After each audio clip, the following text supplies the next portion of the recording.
دیکھیے بر عظیم پاک و ہند کے ضمن میں سب سے پہلے تو دو بدقسمتیوں کو نوٹ کر لیجئے۔ پہلی بدقسمتی یہ کہ یہ بر عظیم دور نبوت کی سعادتوں سے محروم رہا۔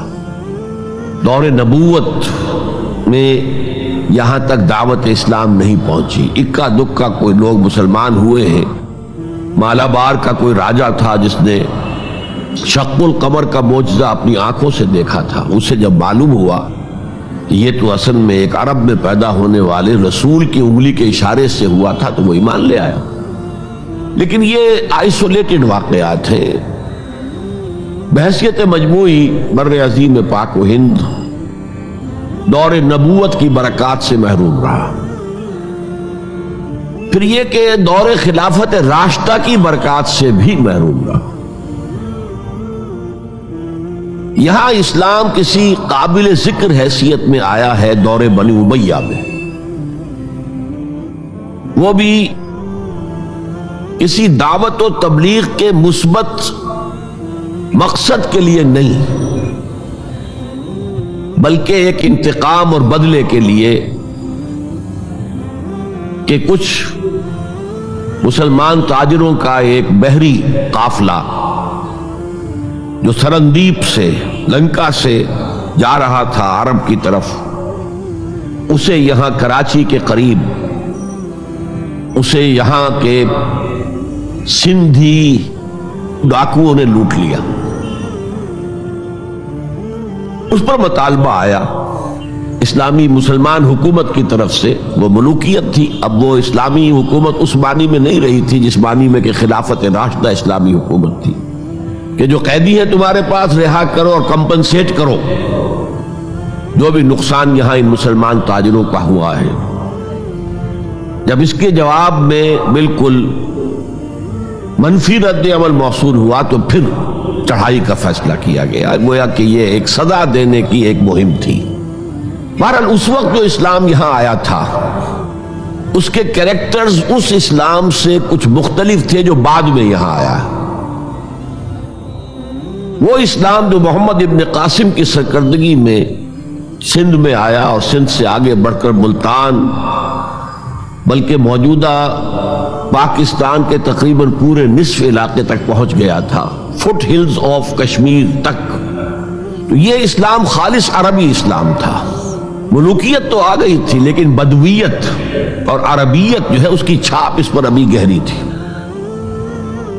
اور اس اسلام میں نہ ابھی فرقے تھے، نہ مسلک تھے، نہ حنفی، نہ مالکی، نہ شافعی، نہ حنبلی، نہ عقائد کے بارے میں بحثیں شروع ہوئی تھی، علم کلام کی بحثیں ہوئی تھی، نہ ابھی یونانی فلسفے اور منطق کا حملہ ہوا تھا، ابھی کچھ نہیں تھا، سادہ اسلام۔ اسلام اپنی اصل سادگی پر برقرار تھا، چنانچہ اس کی قوت تسخیر بڑی زبردست ثابت ہوئی، اور خاص طور پر محمد ابن قاسم جو نوجوان 17-18 برس کا نوجوان اور نہایت نیک اور پاک باز، سندھ کے ہندوؤں نے جو اپنی ایک روایت ہے کہ اس طرح کا آدمی تو کوئی اوتار ہی ہو سکتا ہے، فارسی میں بھی کہا جاتا ہے کہ در جوانی توبہ کردن شیوہ پیغمبر است، جوانی کے اس عمر میں بھی کوئی شخص پاک زندگی گزار رہا ہو تو یہ تو پیغمبروں کا طریقہ ہے۔ اور ہندوستان میں تصور پیغمبروں کا نہیں تھا، اوتاروں کا تھا، تو اسے بھی ایک اوتار سمجھ کر اس کی مورتیاں تراش کر مندروں میں رکھ لی گئیں اور ان کو پوجا جانے لگا۔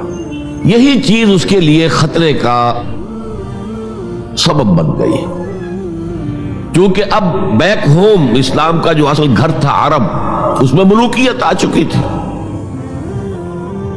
اور ملوکیت کبھی اسے برداشت نہیں کر سکتی کہ کوئی اور شخص اتنا پاپولر ہو جائے کہ اسے چیلنج کر سکے۔ لہذا محمد بن قاسم کو بلایا گیا اور شہید کر دیا گیا۔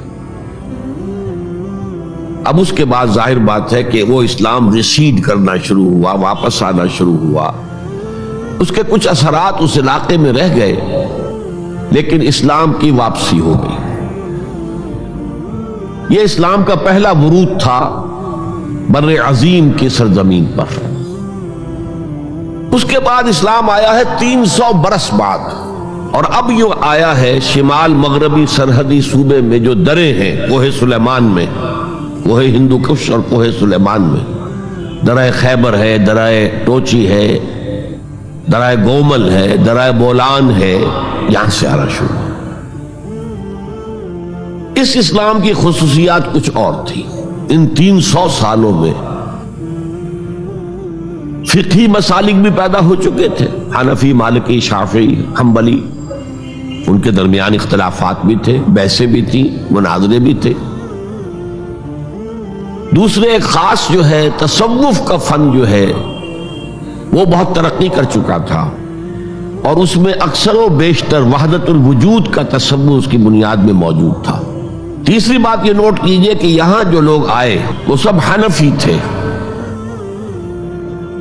اور یہ ترک قبائل ہی تھے در حقیقت، اور ترکوں میں سے بھی غلام لوگ تھے، اسی لیے پہلا خاندان مسلمانوں کا یہاں خاندان غلاماں کہلاتا ہے۔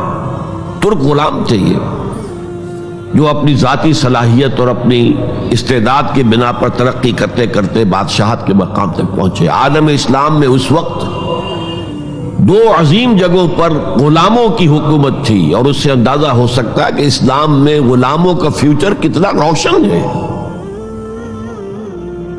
ممالک، مملوک، یہ مصر میں حکمران تھے، وہ بھی غلام تھے۔ خاندان غلامہ، قطب الدین ایبک، شمس الدین التتمش، یہ سب کون تھے؟ غلام تھے۔ بہرحال اب جو اسلام آیا اس میں قیادت کی ایک تسلیس پیدا ہو چکی تھی، توحیدی شان نہیں رہی تھی۔ خلافت راشدہ میں قیادت توحیدی تھی، خلیفہ وقت ہی حاکم بھی تھے، خلیفہ وقت ہی مجتہد بھی تھے، عالم بھی تھے، اور وہی سب سے بڑے اللہ والے بھی تھے۔ لیکن اس کے بعد جو اسلام میں قیادت جو ہے مسلمانوں کی 3 شاخوں میں بٹ گئی۔ سیاسی قیادت وہ تو قبائلی عصبیت کی بنیاد پر قائم ہو رہی ہے، تو سیاست تو ہو گئی طاقت کے بل پر، جس کی لاٹھی اس کی بھینس۔ اس کے بعد جو اس دینی قیادت تھی وہ 2 حصوں میں منقسم ہو گئی، علمی قیادت، علماء، مفسرین، فقہاء، محدثین، اور ایک ہو گئی صوفیاء کی قیادت۔ تو یہ تھی کیفیت جس میں کہ بر عظیم پاک و ہند میں اسلام وارد ہوا ہے پہلے ورود کے 300 برس بعد۔